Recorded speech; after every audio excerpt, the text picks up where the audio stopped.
नमस्कार दोस्तों, हमारी आज किस कहानी का नाम है परेशान।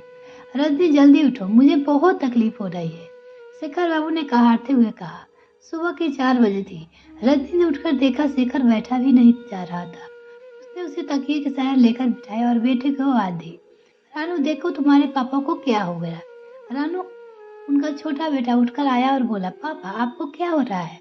बेटा डॉक्टर का फोन लगा, कमरे में असहनीय दर्द हो रहा है।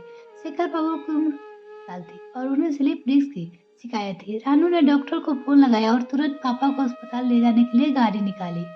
रजनी भी साथ जाना चाहती थी, मगर शेखर बाबू ने मना कर दिया। कहा कि अस्पताल बहुत दूर है, तुम घर पे ही रहो। वो जानते थे कि भूखे रहने से रजनी की तबीयत बिगड़ जाएगी। रानू ने भी कहा, माँ अगर घर में कुछ मंगवाना होगा तो कौन पहुँचाएगा। आप घर पे ही रहे तो जरूरत पड़ने पर किसी से हाथ भिजवा देना। बड़ा बेटा और बहू किसी मंगलिक कार्यक्रम में शामिल होने गए थे। शाम को जब वो जा रहे थे तो शेखर बाबू की तबीयत बिल्कुल ठीक थी और सुबह अचानक तबीयत खराब हो गई। रजनी ने मन मारकर घर पे ही रुकना पड़ा। उसका घर पर किसी काम में मन नहीं लग रहा था। खाली घर खाने को दौड़ रहा था। उसकी बेचैनी इतनी बढ़ गई थी कि समझ नहीं पा रही थी कि क्या करे। वो भावुक और दिल की बहुत कमजोर थी। तभी घर के काम करने वाली बाई आई।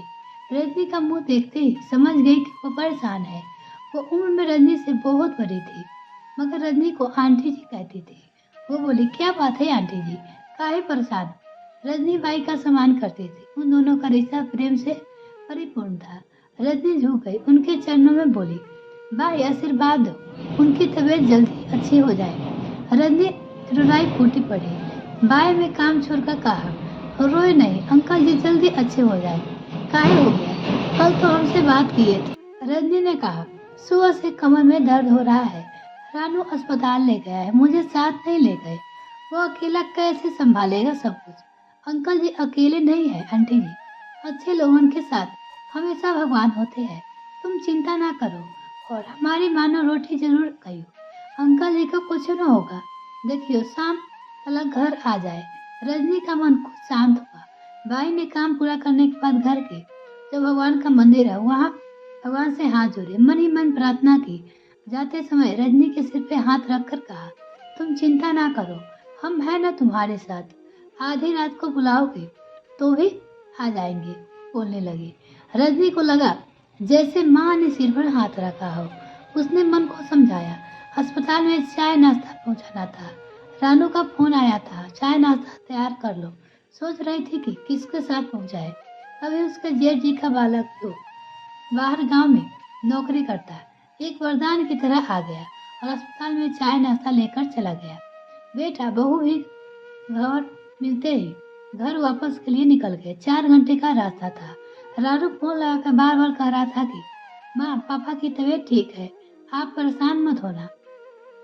मगर मन तो आखिर मन है, कितनी आशंकाएं मन आती है। कहीं रानू मुझे समझाने के लिए तो कहीं नहीं कह रहा है, पता नहीं उसकी क्या हालत है। ना चाहते हुए भी एक अनजाना सा डर दिल में परोसने लगता। ज्यादा तनाव भूखे रहने के कारण दोनों रजनी के लिए घातक थे।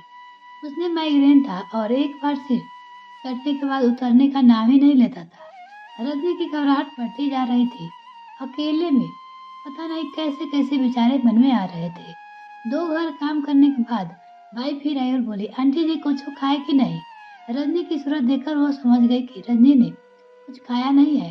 दोपहर के 12 बज गए थे और रजनी को 2 बजे नाश्ता करना जरूरी था। वह बोली, आंटी जी चाय नाश्ता हम भी पियेंगे। रजनी ने दोनों ने मिलकर चाय बनाई और बोली, अब जल्दी से 2 रोटी खा लेना बेटा, नहीं तो हम अंकल जी के तुम भी हमारी बात नहीं मानते हो। भाई का इस तरह बेटा कहना रजनी को अच्छा लगा। उसने भाई का मन रखने के लिए 2 पराठे खाए। भाई कुछ देर बैठी बातें करती रही, पर उसके दूसरे घर में भी काम करना था। कुछ दिन वो 3-4 बार रजनी के घर आई और यही कहती कि तुम चिंता ना करो, अंकल जी अगर भक्ति से समय आ जाएंगे। और वास्तव में शाम को शेखर के अस्पताल से छुट्टी हो गई और वो घर आ गए। शेखर का इलाज तो डॉक्टर ने किया, मगर रजनी को संभलता बाई के 2 मीठे बोले, वरना रजनी की तबीयत बिगड़ जाती। तो अगर मेरे चैनल को अभी तक सब्सक्राइब नहीं किया तो प्लीज मेरे चैनल को जल्दी से सब्सक्राइब कीजिए साथ में बेल आइकन प्रेस करें ताकि मेरे और वीडियो का नोटिफिकेशन सबसे पहले आपको मिल सके। मिलते हैं किसी और वीडियो में फ्रेंड, तब तक के लिए bye. Thanks for watching this video.